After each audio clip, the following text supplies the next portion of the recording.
Hi dears, 2025 ക്യൂർ examination crack ചെയ്തിട്ട് ഇന്ത്യയിലെ പ്രീമിയം യൂണിവേഴ്സിറ്റീസിൽ പഠിക്കാൻ ആഗ്രഹിക്കുന്നവരാണ് നിങ്ങളെങ്കിൽ നിങ്ങൾക്ക് ഒഴിച്ചുകൂടാൻ പറ്റാത്ത ഒരു ലാംഗ്വേജ് പേപ്പറാണ് ഇംഗ്ലീഷ് എന്ന് പറയുന്നത്.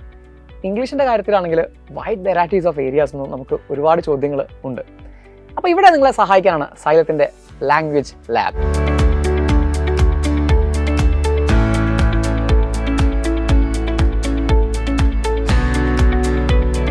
ഇന്ന് നമ്മൾ ഡിസ്കസ് ചെയ്യാൻ പോകുന്നത് 3 ഏരിയാസാണ്.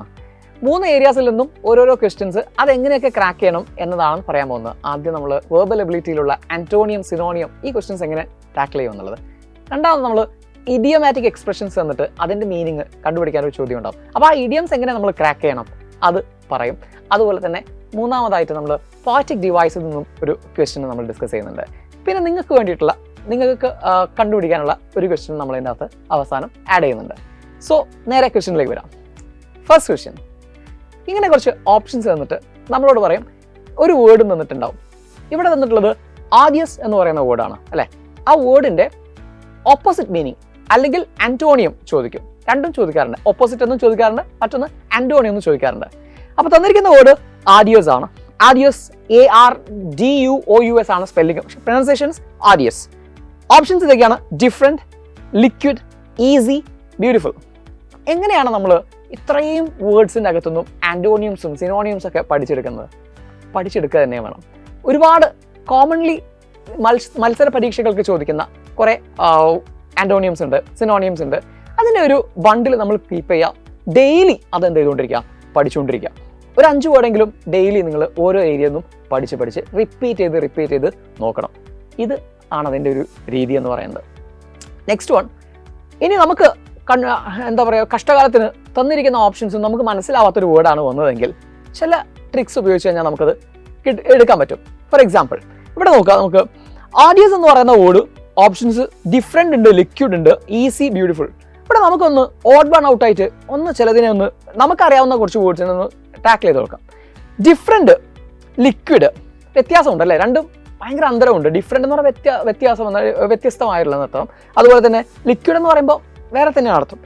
ഈസിയും ഡിഫറെൻ്റ് തമ്മിലൊരു ബന്ധമുണ്ട്. അതുപോലെ തന്നെ ബ്യൂട്ടിഫുൾ. അപ്പോൾ നമുക്കിതിൽ ഏതൊക്കെ എലിമിനേറ്റ് ചെയ്യാം? ഡിഫറെൻറ്റും അതുപോലെ ബ്യൂട്ടിഫുള്ളും നമുക്ക് എന്ത് ചെയ്യാം, ഇതിനകത്തൊന്നും ഒഴിവാക്കാം. ലിക്വിഡും നമുക്ക് ഒഴിവാക്കാം. ഇനി ഡിഫറെൻറ്റിന് അവിടെ വെച്ചാലും നമുക്ക് ഈസി എന്ന വേർഡും ഡിഫറെൻറ്റും അവിടെ നോട്ടെ. ലിക്വിഡും ബ്യൂട്ടിഫുള്ളും ഇതുമായിട്ട് യാതൊരു ബന്ധവും ഇല്ലാത്ത വേർഡ്സാണ്. അപ്പോൾ നമുക്ക് എന്ത് ചെയ്യാം, ഇനി അവസാനം വന്നിട്ടുള്ള ഡിഫറെൻറ്റും ഈസിയും. ഇനി ആ വേർഡ് ഒന്ന് നോക്കുക, ആരിയസ്. ആരിയസ് എന്ന വേർഡിൻ്റെ ശരിക്കുള്ള മീനിങ് ഭയങ്കര ടഫായിട്ടുള്ള അല്ലെങ്കിൽ പ്രയാസമുള്ള, ഹാർഡായിട്ടുള്ള എന്നൊക്കെയാണ് അർത്ഥം. ഇതെങ്ങനെയാണ് നിങ്ങൾ കണക്ട് ചെയ്യേണ്ടതെന്ന് വെച്ചാൽ, കുറേ വേർഡ്സ് പഠിക്കാനില്ലേ, എന്തെങ്കിലും ഒരു സാധനം നിങ്ങളുടേതായിട്ടുള്ള ഒരു സംഗതി അതിനകത്തേക്ക് ആഡ് ചെയ്ത് കൊടുക്കുക. ഇവിടെ ഞാൻ എക്സാമ്പിൾ പറഞ്ഞുതരാം. ആർഡിയസ് എന്ന് പറയുന്നതിൽ ARD ആണ് അവിടെ വരുന്നത് അല്ലേ. അതിന് മുമ്പിൽ നിങ്ങളൊരു H കൂടി ചേർത്ത് കൊടുക്കുക. അപ്പോൾ ഹാർഡെന്നായി. അപ്പോൾ ഹാർഡെന്നേ അതിൻ്റെ മീനിങ്. പ്രൊനൗൺസിയേഷൻ ആർഡിയസ് എന്നാണെങ്കിലും നമുക്ക് പഠിക്കാൻ വേണ്ടിയിട്ട് നമ്മളൊന്ന് ഹാർഡിയസ് എന്ന് പഠിച്ചു വെക്കുക. അപ്പോൾ ഹാർഡാണ്. അങ്ങനെ നിങ്ങൾക്ക് ഓർത്ത് വെക്കാം. ഓക്കെ, അപ്പോൾ അതിൻ്റെ ആൻസർ എന്തായിരിക്കും? ഈസിയാണ്. ഓപ്പോസിറ്റ് അല്ലേ ചോദിച്ചത്? ആഡിയസിൻ്റെ ഓപ്പോസിറ്റ് ഈസിയാണ്. ഇങ്ങനെ നമ്മൾ ഡെയിലി ബേസിൽ കുറേ വേർഡ്സ് പഠിച്ചു വെക്കേണ്ടതുണ്ട്. ആന്റോണിയംസ് ആണെങ്കിലും സിനോണിയംസ് ആണെങ്കിലും. ഓക്കെ, നമുക്ക് നെക്സ്റ്റ് കാറ്റഗറി ഓഫ് വേർഡ്സിലേക്ക് പോകാം. നെക്സ്റ്റ് ക്വസ്റ്റ്യൻ, ഈ തന്നിരിക്കുന്ന പോലെ ഒരു ഇഡിയോമാറ്റിക് എക്സ്പ്രഷൻ തരും. A snake in the grass എന്നാണ് ഓപ്ഷനിൽ. നമ്മുടെ question A snake in the grass. ഈ ഇഡിയത്തിൻ്റെ കറക്റ്റ് മീനിങ് വരുന്ന ഓപ്ഷൻ ഏതാണെന്നാണ് ചോദ്യം. അപ്പോൾ ഓപ്ഷൻ 1 എ ജെലസ്, അല്ലെങ്കിൽ എ ലേസി പേഴ്സൺ, അല്ലെങ്കിൽ എ ഹംഗ്രി പേഴ്സൺ, അല്ലെങ്കിൽ എ ഹിഡൻ എനിമി എന്നൊക്കെയാണ് തന്നിരിക്കുന്നത്. അപ്പോൾ ഇവിടെ ജെലസ് എന്ന് പറഞ്ഞാൽ അസൂയുള്ള ആളെന്നർത്ഥം അല്ലെ. ലേസി പേഴ്സൺ നമുക്കറിയാം. ഹംഗ്രി പേഴ്സൺ വിശക്കുന്ന ഒരാൾ. അതുപോലെ എ ഹിഡൻ എനിമി, ഒരു ശത്രു, ഒളിഞ്ഞിരിക്കുന്ന ശത്രു എന്നൊക്കെ അർത്ഥമുണ്ട്. ഇതും ഞാൻ പറഞ്ഞതുപോലെ നമ്മൾ ആന്റോണിയംസും സിനോണിയംസും പറഞ്ഞതുപോലെ തന്നെ ബൈ ഹാർട്ട് പഠിക്കാനല്ലാതെ ഇവിടെ വേറൊരു ഓപ്ഷൻ ഇല്ല. ഇഡിയംസ് എന്ന് പറയുമ്പോൾ നമുക്കറിയാം ശൈലികൾ എന്ന് പറയും മലയാളത്തിൽ അല്ലേ. ഇപ്പോൾ റെയിനിങ് കാറ്റ്സ് ആൻഡ് ഡോഗ്സ് എന്ന് പറയുന്ന ഒരു ഇഡിയം ഉണ്ട്. റെയിനിങ് കാറ്റ്സ് ആൻഡ് ഡോഗ്സ് എന്താ അതിനർത്ഥം? കേട്ടിട്ടുണ്ടായിരിക്കും. റെയിനിങ് കാറ്റ്സ് ആൻഡ് ഡോഗ്സ് എന്ന് പറഞ്ഞാൽ ഹെവി റെയിൻ എന്ന അർത്ഥം, നല്ല മഴ പെയ്യുന്നതിനാണ് പറയുന്നത്. പക്ഷേ നമ്മൾ കേൾക്കുമ്പോൾ അർത്ഥവുമായി ബന്ധപ്പെട്ടിട്ട് അതിന് ഒരു ബന്ധവും ഇല്ല അല്ലേ, റെയിനിങ് കാറ്റ്സ് ആൻഡ് ഡോഗ്സ് എന്ന് പറയുമ്പോൾ. അപ്പോൾ ആ ഒരു വേർഡിൻ്റെ മീനിങ് വെച്ചുകൊണ്ട് നമുക്ക് എന്ത് ചെയ്യാൻ പറ്റില്ല, ഇഡിയത്തിൻ്റെ മീനിങ് മനസ്സിലാക്കാൻ ബുദ്ധിമുട്ടാണ്. ബൈ ഹാർട്ടാണ് അതിൻ്റെ ഒരു മാർഗം. അപ്പോൾ അതിലൂടെ നമുക്ക് ചില പിക്ചേഴ്സ് ഒക്കെ കണക്ട് ചെയ്തിട്ട് ഇപ്പോൾ ഒരു സ്നേക്കിന്റെ പിക്ചർ നിങ്ങളുടെ മൈൻഡിലേക്ക് വരാം. അങ്ങനെയൊക്കെ നമുക്ക് എന്ത് ചെയ്യാം, ഒന്ന് കണക്ട് ചെയ്ത് വെക്കാം ഈ വാക്കുകളുമായിട്ട്. ഫോർ എക്സാമ്പിൾ ഒരു സ്നേക്കിന്റെ പിക്ചർ ഒരു എക്സാമ്പിൾ പറഞ്ഞുതരാം. സ്നേക്ക് ഇൻ ദ ഗ്രാസ് എന്ന് പറയുമ്പോൾ നിങ്ങൾ ആലോചിക്കുക, നമ്മൾ മലയാളത്തിൽ ഇങ്ങനെ പറയാറില്ലേ, ഈ പാമ്പെന്ന് പറയുന്നത് ഒരു നല്ല സുഹൃത്തിനെ പറ്റിയിട്ട് പറയാനാണോ നമ്മൾ ഉപയോഗിക്കാറ്? അവനൊരു പാമ്പിന്റെ സ്വഭാവമുണ്ട് അല്ലെ, അല്ലെങ്കിൽ പാല് കൊടുത്ത കൈക്ക് തിരിച്ചു കൊത്തി എന്നൊക്കെ നമ്മൾ പറയാറില്ലേ. ആരാണത്? എന്ത് സ്വഭാവമുള്ള ആളായിരിക്കുന്നത്?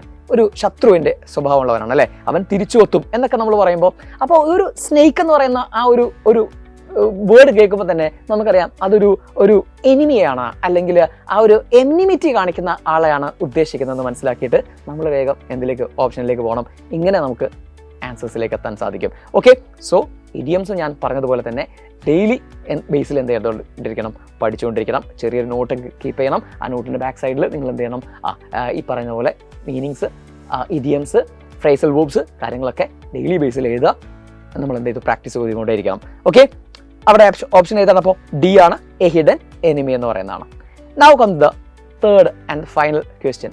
ഇത് പോയറ്റിക് ഡിവൈസുമായി ബന്ധപ്പെട്ടാണ്. ഒരു ലൈൻ തന്നിട്ടുണ്ട്. ലൈൻ ഇതാണ്: a big black bug bit a big black dog എന്ന് പറയുന്നതാണ് നമ്മുടെ ലൈന്. എന്നിട്ട് ചോദിക്കുകയാണ്, സിമിലി ആണോ, അലിട്രേഷൻ ആണോ, മെറ്റഫർ ആണോ, ഓക്സിമറോൺ ആണോ എന്ന്.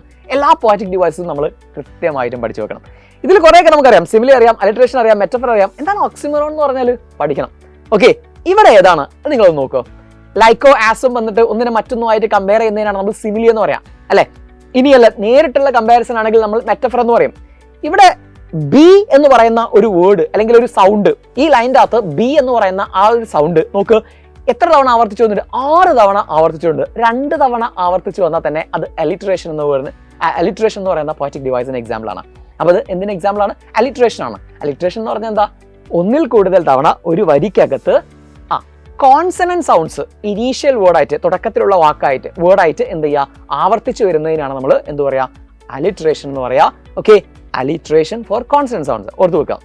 അപ്പോൾ ഇവിടെ ബി ബി ബി എന്ന് അല്ലെ, ബിഗില്, ബ്ലാക്കില്, ബഗില്, ബിറ്റില് ഒക്കെ എന്തുണ്ട്, ബി ആവർത്തിക്കുന്നുണ്ട്. സോ അതിനെ നമുക്ക് എന്ത് വിളിക്കാം, അലിട്രേഷൻ എന്ന് വിളിക്കാം. ഇതുപോലെ അസൊണൻസ് എന്ന് പറയുന്ന സാധനമുണ്ട്. അസൊണൻസ് വേറെ ഒന്നുമല്ല, ഇവിടെ കോൺസണന്റ് സൗണ്ട്സ് ആവർത്തിച്ച് വരുമ്പോൾ അസൊണൻസ് ആണെങ്കിൽ വവൽ സൗണ്ട്സ് ആയിരിക്കും ആവർത്തിച്ച് വരുന്നുണ്ടാവുക. അത്ര വ്യത്യാസമുള്ളൂ. പോയറ്റിക് ഡിവൈസിൽ കൃത്യമായിട്ടുള്ളൊരു ഒരു നല്ല ധാരണ നിങ്ങൾക്ക് ഉണ്ടായിരിക്കണം. അപ്പോൾ ഇനി ഒരു കാര്യം കൂടെ ഞാൻ പറഞ്ഞോട്ടെ. നമ്മുടെ ഈ ഒരു ലാംഗ്വേജ് ലാബിലൂടെ നമ്മൾ ഉദ്ദേശിക്കുന്നത് നിങ്ങൾക്കൊരു നല്ല കൃത്യമായ ഗൈഡൻസ് നൽകുക എന്നുള്ളതാണ്. കൃത്യമായി നിങ്ങൾ ഇത് മാത്രം പഠിച്ചു കഴിഞ്ഞാൽ നമുക്ക് എന്ത് ചെയ്യാൻ പറ്റില്ല, ക്രാക്ക് ചെയ്യാൻ കഴിയില്ല. അത്രയും നമുക്ക് പഠിക്കാനുണ്ടല്ലോ. ഇതൊരു ഗൈഡൻസ് ആണ്. കൂടെ നമ്മുടെ ഒരു നല്ല പ്രിപ്പറേഷൻ വേണം. നിങ്ങളെ കൃത്യമായിട്ട് ഡെയിലി ട്രെയിൻ ചെയ്യുന്ന നമ്മുടെ CUET എക്സാമിനേഷന് വേണ്ടിയിട്ടുള്ള സൈലത്തിൻ്റെ ബാച്ചിനെ കുറിച്ച് നിങ്ങൾ അറിയുക. ഓക്കെ, അതിൽ ജോയിൻ ചെയ്യാൻ നിങ്ങൾക്ക് ഡെയിലി ബേസിൽ നിങ്ങൾക്ക് അതിനകത്ത് ക്ലാസ്സുകൾ കിട്ടുന്നുണ്ട്. സോ എക്സാമിനേഷൻ നടക്കുന്നുണ്ട്, പ്രീവിയസ് ഇയേഴ്സ് ക്വസ്റ്റ്യൻസ് എല്ലാം നമ്മൾ ചെയ്യുന്നുണ്ട്. ഇനി നിങ്ങൾക്കുള്ള ഫൈനൽ ക്വസ്റ്റ്യൻ ആണ്. ഫൈനൽ ക്വസ്റ്റ്യൻ ഇതാണ്: yes, from the given option select the figure of speech. എന്നിട്ട് ഒരു ക്വസ്റ്റ്യൻ തന്നിട്ടുണ്ട്, ലൈൻ തന്നിട്ടുണ്ട്. ലൈൻ ഇതാണ്: the lightning danced across the sky. The lightning danced across the sky. Okay, മിന്നൽ ആകാശത്ത് നൃത്തം വെച്ചു എന്ന് പറയുന്നത്. ഓപ്ഷൻസ് ഉണ്ട്: ഓക്സിമറോൺ ആണോ, പേഴ്സോണിഫിക്കേഷൻ ആണോ, സിമിലി ആണോ, അതോ പൺ ആണോ എന്നൊക്കെ നിങ്ങളോട് ചോദിച്ചിട്ടുണ്ട്. ഓക്കെ, നിങ്ങളുടെ ആൻസർ എന്താണെങ്കിലും താഴെ ഓപ്ഷൻ്റെ ഒന്നെങ്കിൽ ഓപ്ഷൻ ഏതാണെന്നോ അല്ലെങ്കിൽ ആ ഒരു ആൻസർ ഏതാണെന്നോ കമൻറ്റ് ചെയ്യുക. ഓക്കെ, അപ്പോൾ ഇതുപോലെ അടുത്ത സെറ്റ് ഓഫ് ക്വസ്റ്റ്യൻസുമായിട്ട് നമുക്ക് വീണ്ടും കാണാം. Thank you.